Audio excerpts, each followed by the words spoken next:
Good morning, everybody, and welcome to our Global Forum on Just Transition. My name is Vic van Vuren, Director of the Department of Enterprises in the International Labour Organization.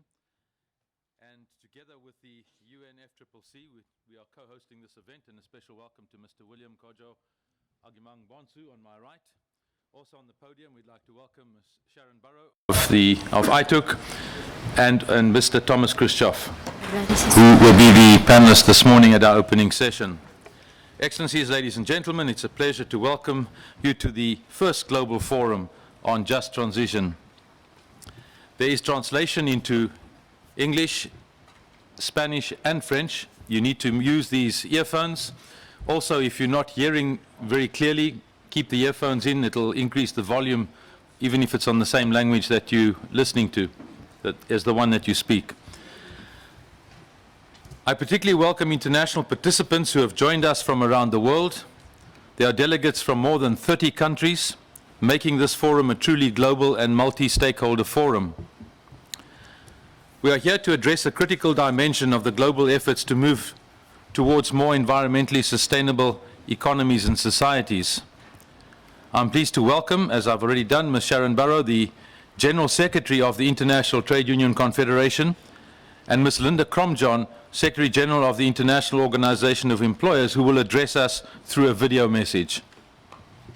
This forum is organized jointly by the ILO and the UN Climate Change Secretariat, and I'd like to express my gratitude to our colleagues from the UNFCCC on the active and productive collaboration we have been pursuing since last year. We are meeting at a timely moment following the conclusion of the 23rd UN Conference on Climate Change, the COP23, which was in November, and ahead of the One Planet Summit, which is convened by France and will take place on the 12th of December.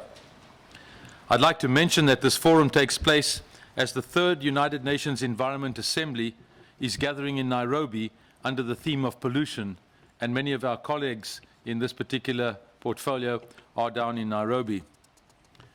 I'd also like to mention that I've mentioned that. Ladies and gentlemen, over 8 million people die annually from air pollution, the majority as a consequence of indoor air pollution. Women and young children in developing countries are amongst those most affected.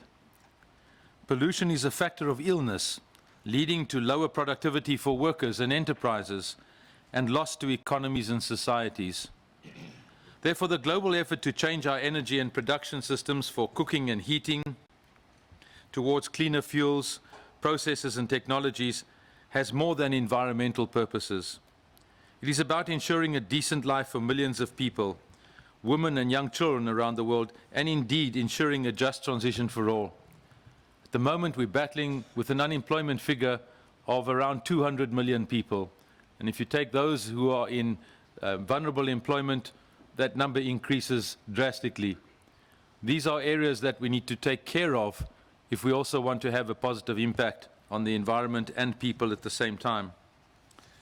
The objective of this forum is to offer a platform to share national and international experiences on just transition, to take stock of global research, and to enhance momentum for action on climate change. Before we get into our discussion, please allow me to remind ourselves of the context of our engagement.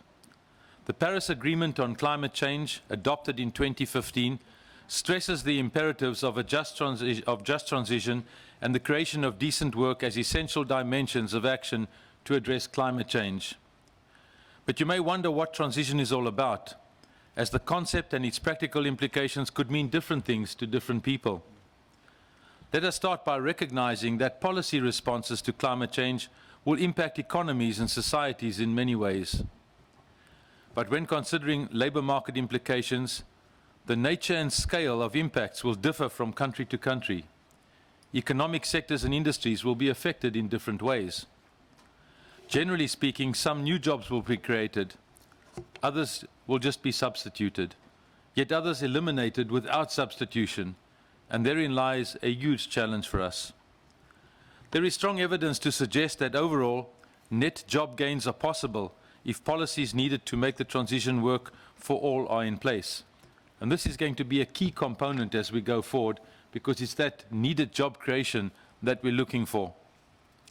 The job implications of climate change are one of the fundamental determinants of the level of ambition, and in some cases the very decision for countries to commit or not to commit to action. Please let me emphasize that at stake are jobs, incomes, livelihoods of millions of people. This is not simply about rhetoric. When I was based in Africa, I visited a particular country where deforestation was taking place. And on engaging the communities, it was one of desperation. If we don't continue with what we're doing, what do we do to survive? And so it's those kinds of challenges that start touching at the heartstrings of people to determine where and how to let people continue to survive. The fact that workers in certain industries might lose jobs, that enterprises will need to produce and function in new ways that account for carbon effects and even the possible pricing of carbon means quite significant changes in the world of work.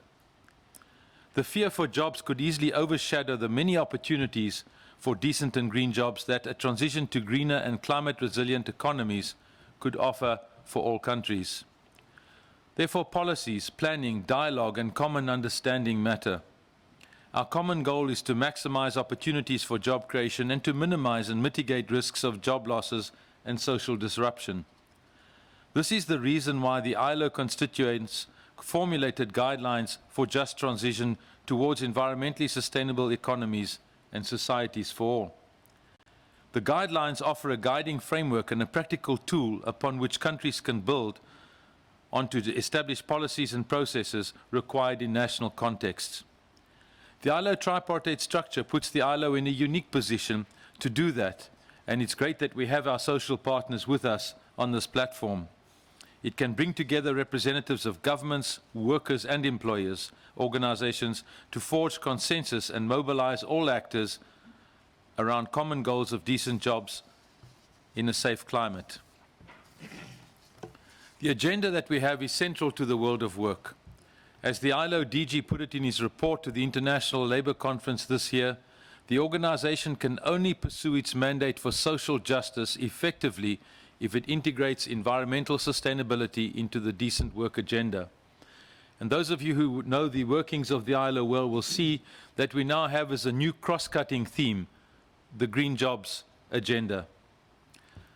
Last month, the UNFCCC parties launched the Talanoa Dialogue under the Fijian COP presidency to reflect a traditional approach to discussions for an inclusive, participatory and transparent process.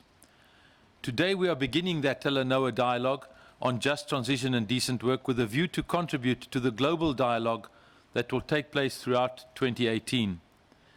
Please allow me to emphasize that it's time for action on just transition. Globally, our leaders are letting us down in many areas, and so the focus on leadership, particularly in taking forward the environmental agenda, is key. I often feel when I speak at a gathering like this that I'm speaking in a church and I'm speaking to the converted, and we can all walk out of this day's event and pat ourselves on the back and say, well done. This is only the start of the journey.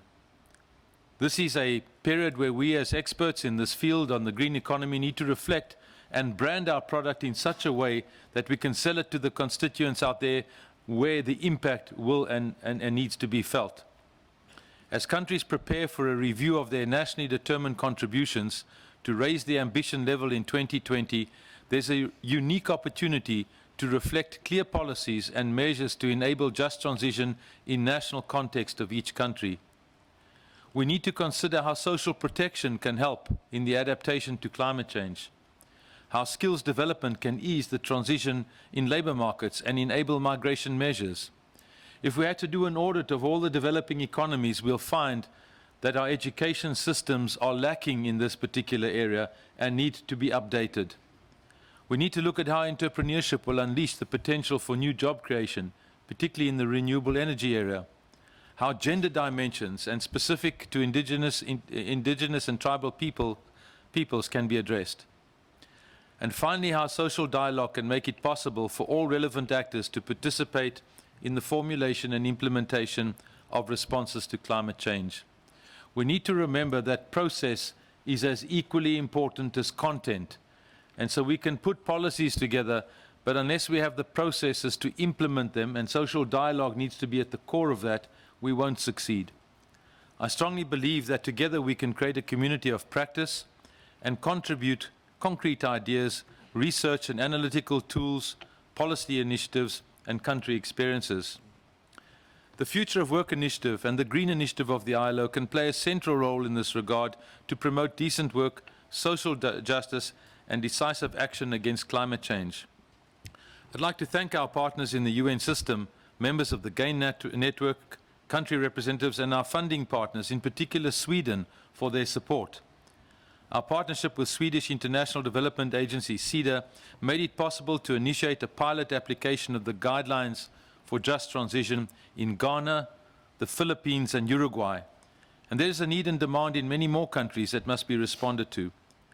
I look forward today to a productive forum, and thank you very much for your participation. I sound like a preacher, so I'm going to stop here. I'm going to now hand over to those more knowledgeable in the field. And that, if we go to the program, perhaps I can just remind you of what the program brings us today. We have this opening session, and following my remarks, we will now hear from Mr. William Kojo Agimang Bonsu, the Manager, Mitigation and Transparency Support Program in the UN Climate Change Secretariat. And we'll then have two further speakers who will I introduce subsequent to this, and also a video message. After that, we'll go into our next session, and I'll announce that at the end of this one, and we'll be vacating the podium and introducing our new panel. So we trust that you'll enjoy the day with us. We look forward to many words of wisdom and ideas that we can take forward in dealing with the climate, the environmental challenge. So with great pleasure, I'd like to introduce on my right Mr. William Kojo Agimang Bonsu. Thank you very much, Vic, for the introduction, and let me join you in welcoming all the participants to this first global forum. It is a great pleasure to be with you this morning. Vic, let me start by saying good morning again also to Ms. Sharon Barrow, General Secretary, International Trade Union Confederation, and our own dear colleague, Mr. Thomas Khrushchev, the former chair of the Strategic Body for Implementation under the UNFCCC, and now the high-level climate champion from Poland, who again will be serving on this panel. It's a pleasure meeting you again, Thomas. Distinguished participants, ladies and gentlemen, welcome to this first global forum. I think the issues that we are going to discuss today, and certainly in the next 2 days, is very pertinent to the Climate Change Convention. And as we see the intensity and severity of recent climate change events calling for the need for corresponding or even higher ambition in the global climate change mitigation efforts. Increasing our mitigation efforts could also mean increasing in job displacements and job losses, which is an important fact that needs to be recognized or has been recognized under the Paris Agreement, and that parties have agreed to look at how they can address this issue as part of the implementation of the Paris Agreement. The Paris Agreement certainly recognized that it's important that the impacts of climate change or the actions taken to address climate change do take into consideration the impacts on countries, especially developing countries, and how these impacts can be addressed. As someone nicely puts it, addressing just transition is addressing the social dimension of climate change mitigation, because the issue of just transition deals with the human aspects of addressing an environmental challenge. And I think that's the purpose for which we have gathered here, and we'll be going to working together over the course of today and certainly the next 2 days to see how we can all work together to address this. We are trying to understand and why we are here today. We are here because of partnership between ILO and the UN Climate Change Secretariat, which is a joint venture aimed at creating a global platform that will allow governments and non-party stakeholders alike to share national and international experiences on how they can and are addressing just transition. A change which is going to impact employment and social life of countless number of people in our countries due to our efforts to address climate change. That is what, under the global climate change discourse is referred to as addressing the impacts of response measures.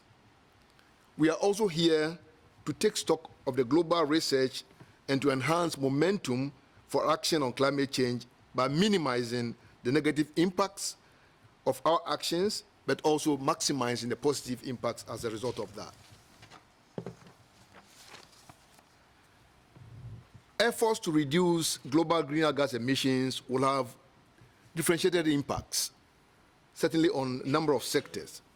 It is no wonder that carbon-intensive sectors like energy, agriculture, and transport will most be affected. Unfortunately, these are the sectors that also provide employment to a substantial proportion of our labor force, and they are also the source of employment for a large share of unskilled labor market. We will be faced with impacts on people who have been doing this kind of jobs for a long time and do not have any other alternative jobs to work on. It is important that we note that the transition is not a new phenomenon, arising solely because of increased climate mitigation actions. It has always been happening in the past. We have had the Stone Age, we have had the Wood Age, we now have the Oil and Gas Age, and the future may be the Renewable Energy Age. All these past ages still have seen various forms of transitions, and it's no wonder we are going to experience and continue to experience these transitions coming the coming days. The matter of concern, however, is the pace at which this current transition is happening, and which, if not properly managed, could leave many people behind, and which means the global community will fail to meet the Sustainable Development Goals. One other aspect which we need to fully understand is that climate change is not the only reason for this transition. Other reasons include technological revolution, which is hugely impacting our societies. Addressing climate change can also contribute to this fast pace of technology revolution. These technological revolutions or changes require people to be reskilled to keep them relevant for the current and future job markets. There are studies which have demonstrated that there is a net gain of green jobs. However, there are also studies which have demonstrated that the new jobs and the need new skills. New jobs may not be created at the same place and at the same time. There is therefore a need for a conscious development and implementation of national transition plans. Our goal is that addressing climate change should be part of the solution for just transition, and what is important is that it should be inclusive, with no country or no single person left behind. Now, turning again to the history of climate change convention and discussing this issue in the context of response measures, which states that parties in taking actions to address their commitments under the convention shall take into full consideration the specific needs and concerns of developing countries arising from the impacts of implementation of response measures. While response measures are actions towards low-carbon society and economy, their economic and social impacts are part of international negotiation on climate change. The discussion surrounding the issue of response measures dates back to 2004. The Forum on Impacts of Response Measures was established in 2009 to address this important issue. At the 17th Conference of Parties in Durban, parties adopted a work program for the forum, which so far have allowed parties to share in an interactive manner information, experience, case studies, best practices in 8 working areas, including just transition of the workforce and the creation of decent work and quality jobs. After an initial review of the work program in 2014, parties agreed that a more focused consideration on issues related to improving the effectiveness of the process should be focusing principally on economic diversification and also just transition of the workforce. Guided by this improved forum, the UNFCCC, under the guidance of the chairs of the SBI and SOFSTA, organized the first technical expert group meeting on response measures, which sort of was constituted based on regional representation from all regions, including participation from other international organizations, UNDP and ILO in particular, to discuss in-depth technical issues on how to address the two main issues of just transition and also economic diversification. As said earlier, the Paris Agreement further recognizes the importance of this issue. Within the context of the Paris Agreement, it also decided that the forum, which is currently under the convention, shall serve this Paris Agreement going forward. Currently, governments are negotiating in terms of how the modalities and the work program of the new forum under the Paris Agreement would operate. And the areas that will be covered is something that governments would work at and try to conclude next year in Katowice, in Poland. It is important that we work collaboratively on these issues to raise awareness, how we can address the issue of climate change, but also the impacts resulting from implementation of the actions to address climate change, and build capacities of countries to actually address these impacts. I hope this global forum on just transition will form an important aspect of the bid to understand the impacts of actions taken by countries to address climate change, and will provide a genuine space for all stakeholders to find solutions to address just transition. I thank you very much. Thank you very much, William. We are now going to the next presenter on the first panel, and it gives me great pleasure to introduce Mr. Thomas Khrushchev, a special envoy for climate change, Poland's high-level champion for COP24. The floor is yours. I have two slides, so if we could have. Okay, we have two slides. We're just setting that up quickly. Yeah. Is that the right one? No. Oh, wait, no, that's not it. That's the not interpretation. the one. I think the one to the right. That's correct. Okay. Can Okay. you sit there and just manage it? Right. Would you be clicking? You sure Slides? feel. Okay, so let's go further. So good morning, everybody. It's a great pleasure for me to be with you, and thank you very much to our friends from ILO for inviting this very important forum. As both Vic and William have said, it is the first forum of this kind, the first platform for discussion of this kind, where those who are taking care of human dimension of development, of jobs, are meeting with those who have been dealing for many years already with climate change as understood as the threat.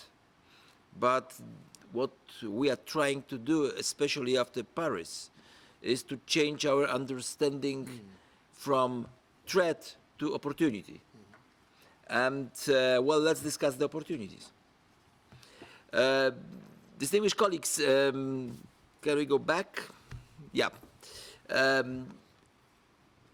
That's how the planet Earth looks like if the people are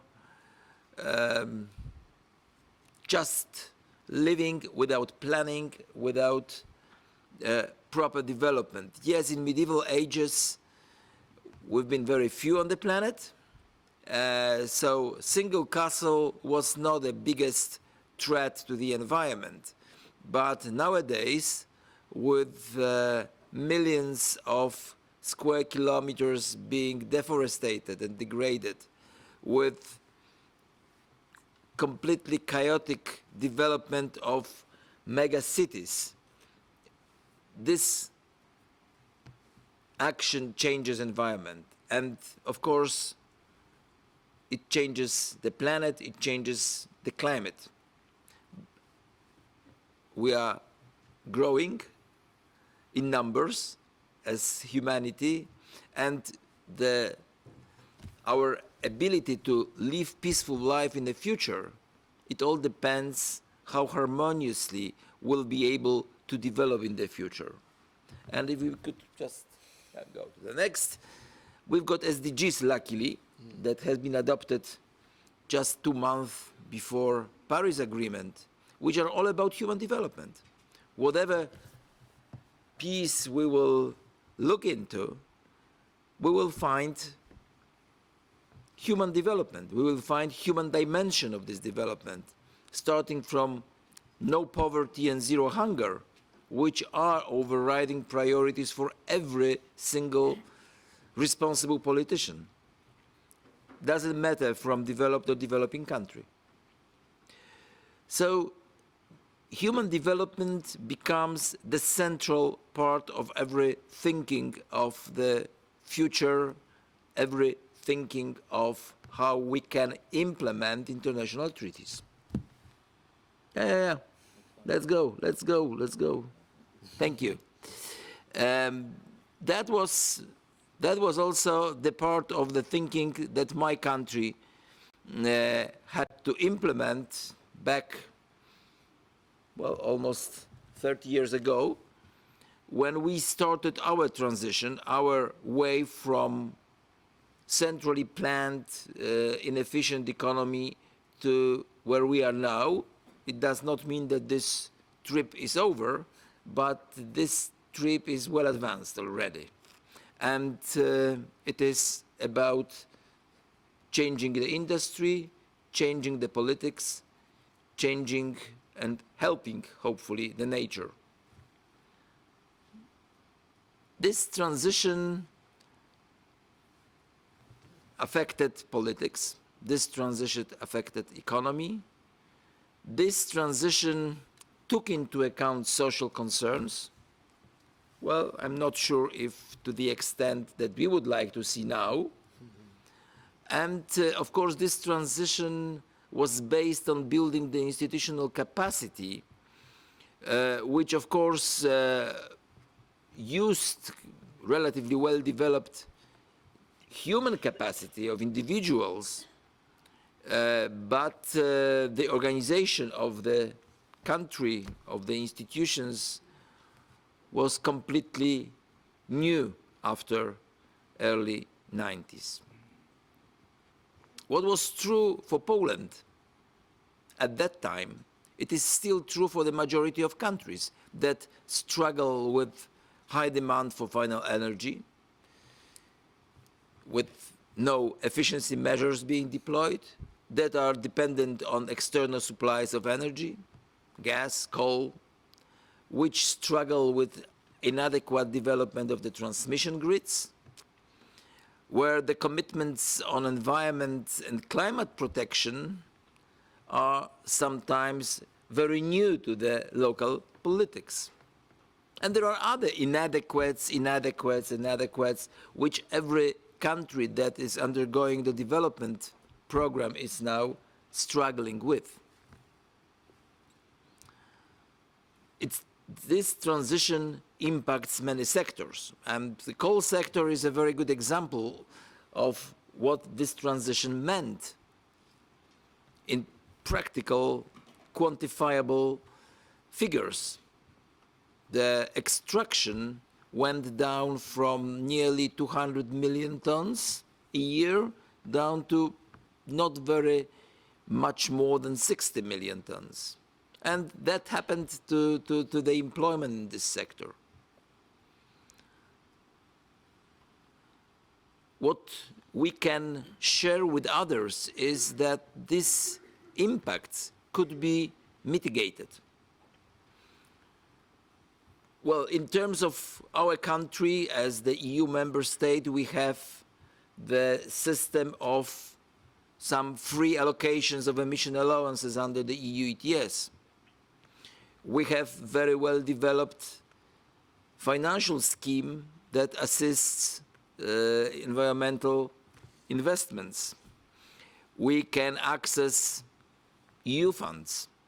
We have the domestic regulation of thermomodernization of buildings to enhance energy efficiency, energy performance of the buildings. And of course, some special economic zones boost investments. Not only foreign investment, but all kinds of investments of businesses that would like to benefit from some tax exemptions. There are social measures that need to be taken into account, like special programs for those who are laid off, public works that create jobs, various actions by cities and regions, and of course the EU regional programs that help the regions to develop and to address these needs of people who are less fortunate and cannot fully benefit from this transition. Next, can the transition be a sustainable one? This is probably the question that every government, every country should be able to put forward before taking the decisions or during the implementation of some policies. Which are the priorities? We are all talking about the nationally determined contributions, but of course these could include mitigation, adaptation, these could include means of implementation related actions, but which are the priorities? Is it only adaptation? Is it only mitigation? Or this is about human development? Or this is about the mix of all those? What are the levels of ambition that is required for every area? Because there is no single level of ambition. If we use single level of ambition, we'll probably miss something. And, well, in the today world, which is also driven by rapidly developed, if rapidly is the correct word, of IT technology with unconstrained access to information about how the life looks like elsewhere in the world. People want some degree of solidarity being visible in what the others are doing. How we measure and monitor these impacts, how we can shape mitigation policies to either alleviate or avoid some negative impacts. What would be the role of donor organizations? There are many of those. There are some of those organizations are even in this room. Which are the regional differences even within the country? That is one of the findings of the Forum for Response Measures that William has mentioned, that it is not just the split between developed and developing countries. It is sometimes about the differences in regional development within the countries. And final, is it really about energy transition only? Probably not. The next. Colleagues, Vic has mentioned Talanoa dialogue. I think that what we have to say now is that it must not be just the one-time exercise. This is the way to empower people. The dialogue is the only way to make them actively engaged and willing to contribute. And we decided 2 years ago of the treaty that is based on the concept of sovereign decisions by individual countries, which contribute to global temperature or adaptation goals or decide to contribute to the means of implementation. But this treaty that we call applicable to all can only be successfully implemented if it is deployed by all. And deployed by all means by all countries, by all cities and regions, by businesses, educational establishments, but most of all by local communities on the ground and by individuals, because only those individuals' empowerment, the empowerment which is based on the awareness of this way, which is based on the knowledge, which makes them being aware of surrounding environment and the limitations of this environment, the limitations of access to water, to food, to energy, make them capable to reasonably use the resources and to make the real change, because this change has to happen in everybody's mind. Well, in Rio in 2012, we said that we got the future that we all want. And this future can only become true if this change is being made in a reasonable manner. And let's not forget about the global population that is growing rapidly. And with the rapid growth of global population, there is no rapid growth of access to water, energy, and food. And the jobs are not being added in an adequate pace, adequate speed. So this is the only way to reduce the threats of regional or international conflicts, of wars, and we have many examples of this kind of unfortunate developments.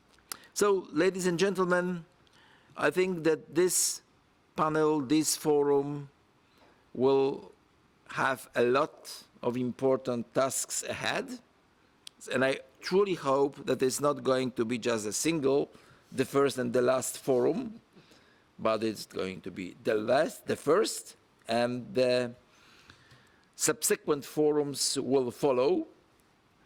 And I hope to see the results of this forum in COP24 in Katowice, which we can call the symbol of Polish transition, as the COP will be taking place in the middle of the former coal mine that is now being converted into the zone of culture. Thank you. Thank you very much, Thomas. Now it gives me great pleasure to hand the floor to Ms. Sharon Burrow, General Secretary of the International Trade Union Confederation, and who has made many remarks from this particular podium before. Too many. Thank you, Vic, and indeed thank you to my fellow panelists. Well, we all know the history. In 2015, with the SDGs and the Paris Climate Agreement, we believe that the leaders of the world committed themselves to a future that is based on zero poverty and zero carbon. But I must say to you that we don't feel the sense of urgency that's necessary to get there. And you being here today is a really good start to seeing how we can use our collective tripartite mandate at the ILO to drive this forward. We know that ambitious action on climate is an imperative if we're to ensure a future for humanity. There's no doubt the planet will live again if we wipe ourselves out, because we'll stop having a negative impact on it. But we would like to actually get to the point where we can meet the challenge of a sustainable planet for our children and grandchildren. So we know that it's possible. A zero carbon world is possible. But critical choices need to be made, hard choices need to be made, and we need to work to manage the transition. The trade unions fought very hard for over a decade for the demand of just transition, with the result that the Paris Agreement actually includes the requirement in national responses. However, the ILO Just Transition Principles gives us a framework for that, and we need governments to actually make sure that we are working in a tripartite way within that context. Those principles are a framework for action, but they're a tripartite framework for action, and we need to make sure that they're respected in that way. The ITUC has established a Just Transition Centre, and we're collaborating also with some of the world's largest companies to translate these principles into criteria that will become central to their business plans as they work out how they're going to achieve net zero by 2050. And we're also working to see our pension funds assess investment decisions to business on the basis of a clear climate plan compliant with both the Paris Agreement and just transition measures. Our Just Transition Centre's mandate is to support unions in social dialogue for climate action. And one of our colleagues, Bert de Waal, is over there, is here if you want to talk to him about that work in the break. We understand that the sectoral and economic transformation that faces us is indeed, Thomas, way beyond energy, although that's critical, and it's the fastest and the deepest we have faced at any time in our history, and with a faster time frame, as I indicated. However, stranded workers and stranded communities won't be accepted by us. So just transition measures must be included in national development plans, along with industry and investment strategies. It's a global scandal that only a few countries are talking to their unions, their employers, about an exit plan from coal, a just transition exit plan from coal. Indeed, only the Netherlands and the province of Alberta in Canada have agreed plans that meet that test. There are a number of companies that have agreements now with unions, and indeed we hope that the whole of the industry, energy industry in Europe, will actually announce a just transition statement in the next couple of weeks. But there are countries who have agreed to talk. Not enough, though. I'm literally talking less than 5, although in Bonn 2 weeks ago, then led by Canada, the Beyond Coal transition actually did see a number of governments commit to this.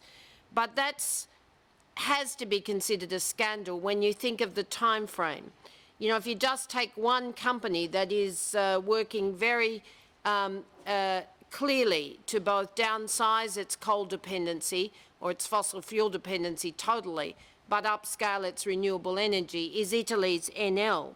But the challenge is enormous. Enel has to close 23 coal-fired power stations by 2025. And if you don't think that's difficult, with their additional commitment to make sure that those communities are left viable, that the workers have jobs, then actually people haven't sat and had a look at this. I can tell you, having worked with a community in my own country, Port Augusta, that it took 5 years of a community campaign and, of course, 1 year of desperation because the company closed earlier than it had announced, until we could actually see a transition to renewable energy with the support of the South Australian government, who has a visionary approach to renewable energy as a basis for a new industry policy in that state. And now you have one of the world's biggest solar arrays being constructed, along with the support of Elon Musk and the world's largest battery to date. Strange partners indeed, but this is what it will take, is people working together. That community will live now with the hope that they'll have a future, and it's a pristine little community on the edge of nowhere except the amazing outback in Australia. But it's now not just an energy hub for the future. They are now growing produce for Australia's major markets that wouldn't have been possible previously, because that's got a whole new industry base. But it takes industry policy, good old-fashioned industry policy.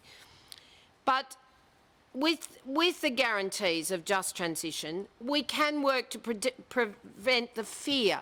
Anyone who's walked the coal mines or the coal-fired power station communities and talked to those workers and their families, and I'd like to know if there's any of you in the room who's shared the pain of that with people like me, because it is painful. It's really painful. You have to tell them that their future is not going to be in their traditional jobs. And you have to give them some hope. If we don't have just transition measures, then in fact you get resistance, you get opposition, you get community and indeed intergenerational wars, as one group of people see a very different future to another. So I can't underscore how important this is, that everybody takes the situation back to their respective countries and says, we have to start a dialogue, and we have to start it now.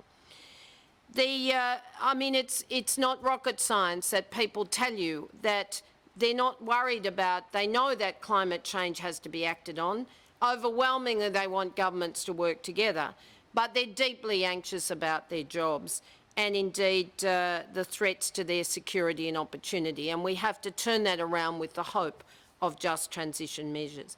And there are jobs in climate action. The shift is on in energy, and renewable energy employed 8.1 million people around the world in 2015, and we think that you'll see when the figures are done another couple of million in that by 2018.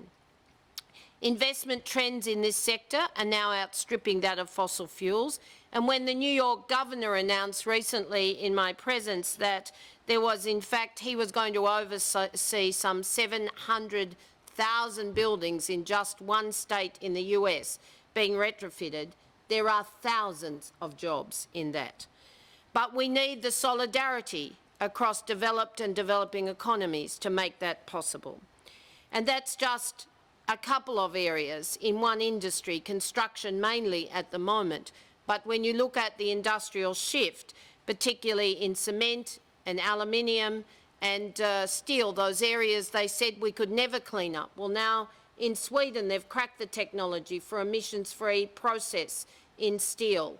In India, there's a company that is actually Damia that is producing cement with less than 50% of emissions, and they need to crack the high-intensity furnace heat, but they can probably learn from their steel colleagues as well. So there is an industrial shift. That's enormous.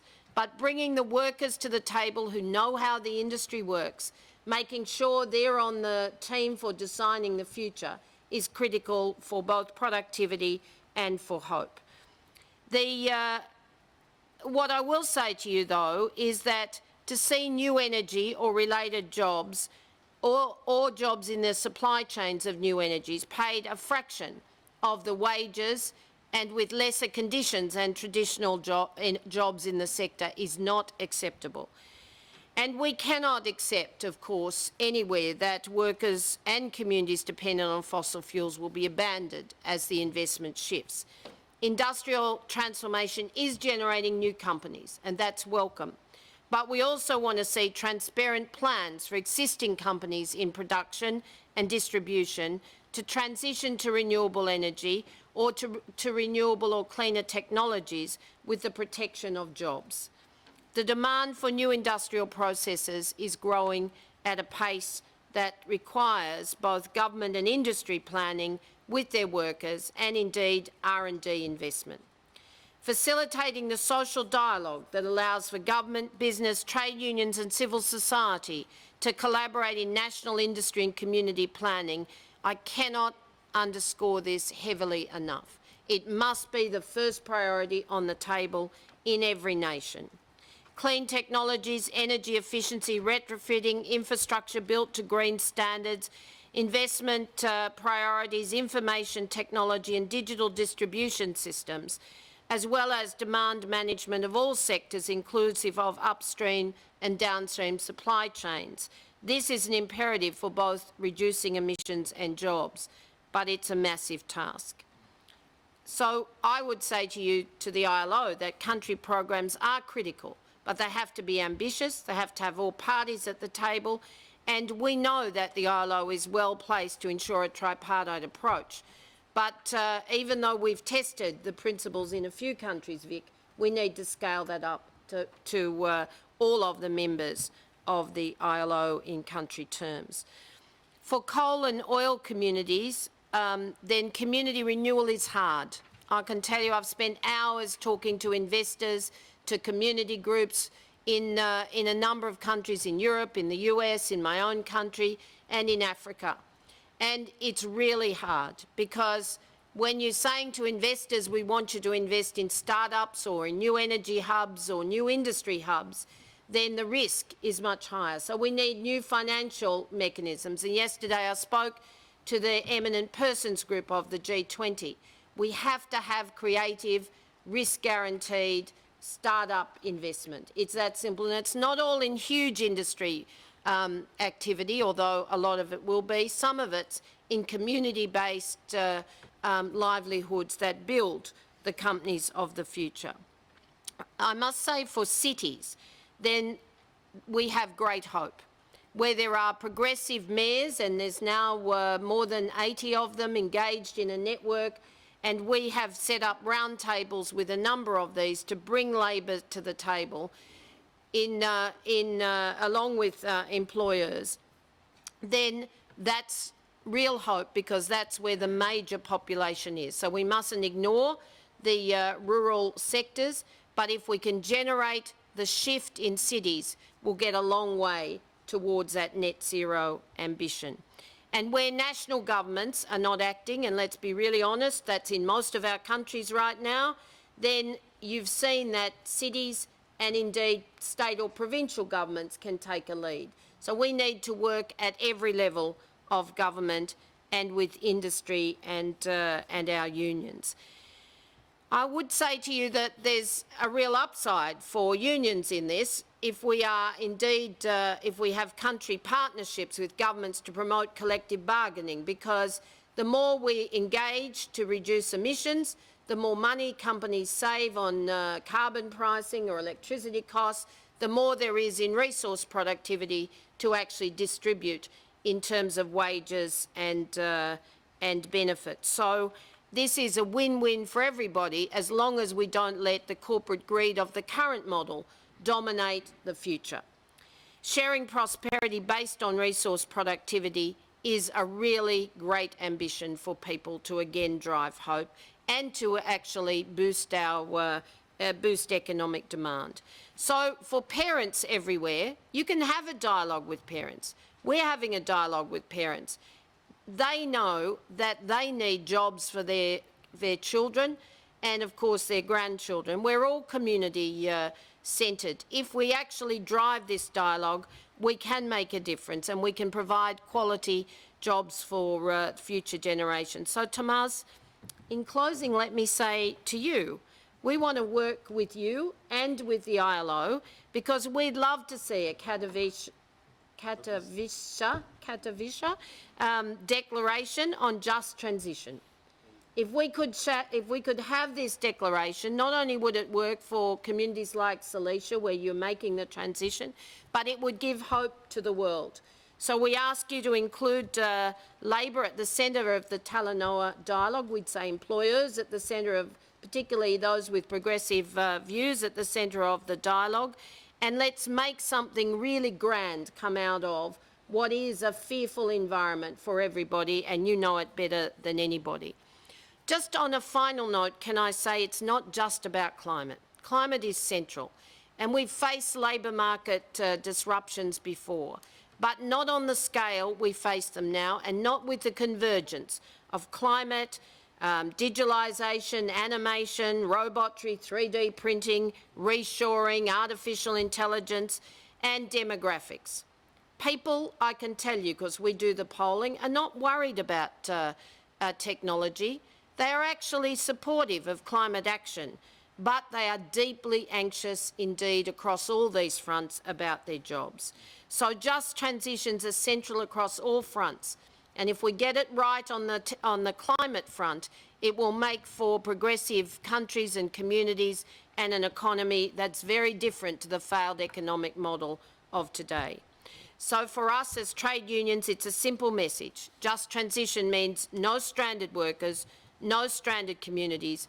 We now need to build jobs on a living planet. Thank you very much, Sharon. We now have to conclude this session this morning, a 2-minute video of the employer representative that I mentioned, Linda Cromjohn, who's the Secretary General of the International Organization of Employers. So if you can watch the screen and listen to the message. Good morning all. Unfortunately, I cannot attend in person to the Global Forum on Just Transition today. You need your earphones. In Geneva at the ILO.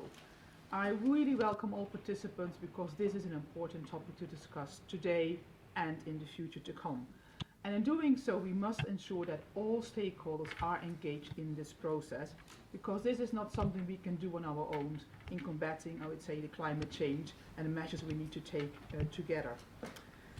If we look into the transition, a lot already is said and will be said during today, but what is most important, I would say, from an employer's perspective is the fact that we want a framework that is fit for purpose from a legal perspective to make sure that we have a good transition in place. We want to make sure that this transition still enables a business-friendly environment, and that should be a top priority for this conference to discuss. And therefore we really call upon governments to make sure that they put in place legal framework that does support business and a transition in a sustainable manner. The ILO guidelines do offer a framework to tackle environmental challenges, advancing job creation and appropriate transitions for workers and enterprises on an equal footing. Measures may be needed to enhance resilience, but any mechanism put in place should be adaptable, should be affordable, and should be sustainable. And just transition should not mean new standards. We have all the standards we need. We need enforcement. We don't need anything new. More in-depth cooperation will also be critical to effectively tackle the challenges.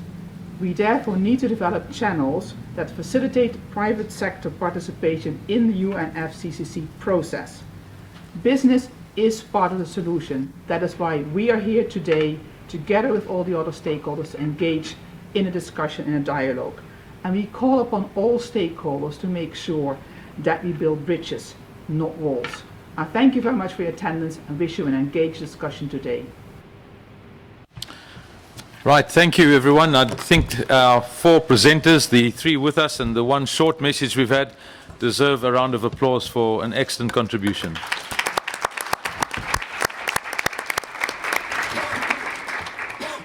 I even wore a green shirt today to show my support for the environmental challenges. I'm often thinking we should... Pale, Vic. But I was thinking we should all wear luminous green outfits when we leave here, and that message will be taken out so people will visibly see us walking around with an environmentally dominant clothing attire. Anyway, thank you very much. We are on the dot, or maybe a minute late, for our next session. I'm going to invite our panelists from this session to take up a seat in the front row, and I'm going to ask the next panel, and just to give you a heads up, we have Ms. Kusum Lata and Andrei Blakovic, Jaco Travanir and Catherine Sage, and the moderator Mustafa Kamal Gouye coming up. Just remember at lunchtime today when we break, I'm sure it will be announced again, but we have a canteen at the lower level. You go down the stairs and across to the